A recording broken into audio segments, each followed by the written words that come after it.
오늘은 학생들이 가장 어려워하고 공부하기 싫어하는 또는 문제가 출제되면 가장 많이 틀리는 몰에 대해서 알아보도록 하겠습니다. 몰의 개념은 사실 매우 쉬운데 너무 쉬워서 여러분들이 어려워하는 건 아닐까 이런 생각을 해봅니다. 물론 제 생각이지만요. 자, 몰은 단위입니다. 여러분들 단위는 언제 사용하나요? 예, 편하려고 사용하죠. 근데 이 편하려고 사용한 몰이 여러분들을 괴롭히고 있죠. 자, 선생님 예를 들어 한번 설명해 볼게요. 쌀이 있습니다. 쌀을 우리가 판매하거나 사드릴 때 쌀 몇 개 주세요 이렇게 말하지 않죠. 왜 그렇죠? 쌀은 입자수가 작고 개수로 표현하기에는 개수로 거래하기에는 너무 작아요. 그래서 킬로그램 또는 한 말 또는 한 대, 한 가마니 이렇게 단위를 바꾸어서 표현합니다. 그와 같이 분자나 원자는 매우 작기 때문에 커다란 수 6.02 곱하기 10의 23승계를 모아놓은 수, 그러니까 쌀로 치면 한 대 또는 가마니가 되겠죠. 이렇게 모아놓은 수를 몰이라고 합니다. 그러니까 단위라는 거죠. 이 몰이라는 단위에 숨어있는 기준은 6.02 곱하기 23승계입니다. 이 사실 꼭 기억하세요. 자, 첫 번째 기억해야 될 사실이고요. 두 번째, 여러분들 원자량을 배웠습니다. 그렇죠? 분자량도 이미 배웠습니다. 원자량은 이미 결정되어진 기준값이고요. 이미 값이 고유값입니다. 그죠? 수소는 1, 탄소는 12, 뭐 이렇게 있죠. 그 다음에 산소는 16 이렇게 값이 있습니다. 그거에 의해서 분자량도 결정되어지는데요. 1몰 질량, 그러니까 수소 1몰 질량은 뭐가 되냐면요. 당연히 수소가 6.02 곱하기 10의 23승계, 그러니까 한 자루가 있을 때의 질량이 되겠죠. 그러면 우리가 이미 알고 있는 원자량에다가 그램만 더해주면 1몰 질량이 됩니다. 분자량 여러분 알고 있죠? 상대적 값으로 단위가 없었다고 얘기했죠? 근데 1몰 질량은 분자량에, 그러니까 예를 들어서 물 분자라고 하면 물 분자는 분자량이 18인데 이 분자량 18에다가 물 분자의 몰 질량은 얼마인가요? 1몰 질량은? 그러면 단위만 붙여주면 된다는 거죠.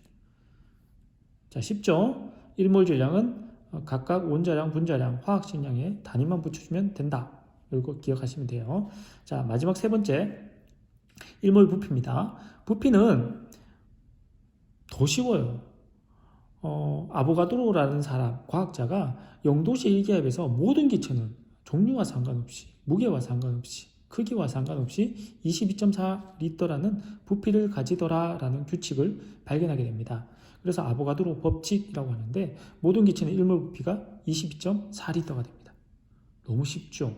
이 세 가지만 기억하면 몰과 관련된 문제는 모두 다 해결할 수 있습니다.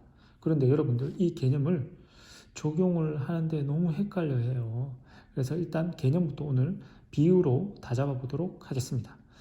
그리고 다음 시간에 몰의 입자수와의 관계, 그리고 몰과 질량과의 관계, 몰과 부피와의 관계들을 각각 알아보도록 할게요. 메추리알, 계란, 타조 알 가지고 한번 선생님이 예를 들어 보겠습니다. 메추리알이 한 판 있습니다. 계란도 한 판 있고요. 타조 알도 한 판 있습니다. 자, 한 판의 의미는 여러분들 다 알고 있죠? 모르는 친구들도 있다고요? 예, 30개를 의미합니다. 계란 30개가 한 판이죠. 메추리알 한 판이라는 것은 30개를 의미하고요. 계란 한 판도 역시 30개를 의미합니다. 타조알 한 판도 역시 30개가 되겠죠. 그러면 한 판에 30개라는 의미가 내포되는데요.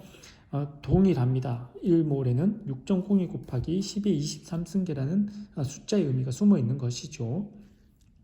자, 그러면 1몰 질량의 의미를 설명해 보겠는데요. 자, 먼저 원자량 개념을 알아야겠죠. 원자량은 선생님이 상대적인 질량값이라고 했습니다. 자, 메추리알, 계란, 타조알의 상대적 질량값을 알아보도록 할게요. 그러면 질량을 비교하면 되죠. 메추리알이 1이었어요. 그런데 메추리알 10개를 가지고 계란 무게 하나랑 똑같네요. 그러면 무게가 몇 배가 되죠? 예, 10배. 타조알하고 계란의 무게를 비교하니까 타조알 하나에 계란이 10개 이렇게 무게가 똑같네요.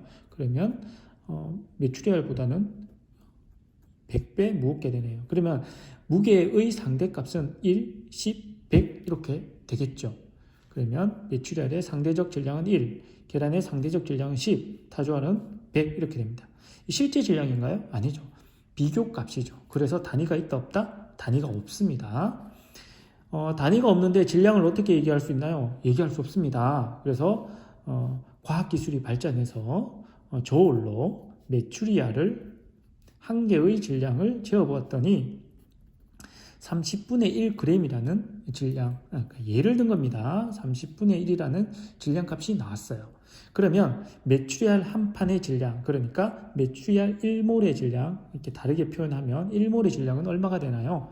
자, 30분의 1 곱하기 30개니까 하면 얼마요? 1인데 단위를 쓸 수 있어요, 없어요?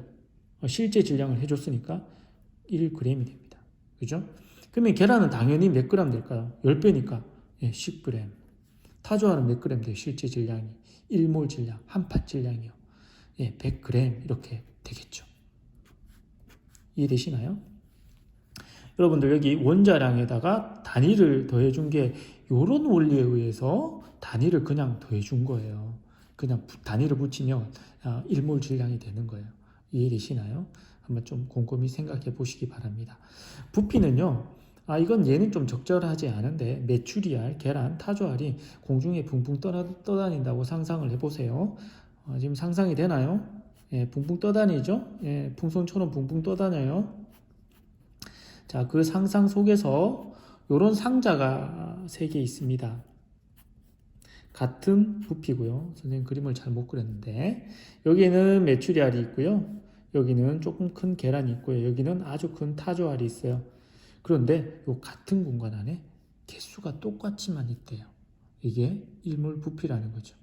그러니까 종류와 상관없이 같은 입자수가 존재하는데 이게 22.4리터라면 여기 안에 메추리알이 6.02 곱하기 10의 23승계가 있다는 거죠. 좀 얘는 적절하지 않지만 어쨌든 그렇다는 겁니다. 여러분들 비유가 좀 적절했는지 모르겠지만 여러분들 몰 개념을 이해하는 데 도움이 되셨으면 좋겠습니다.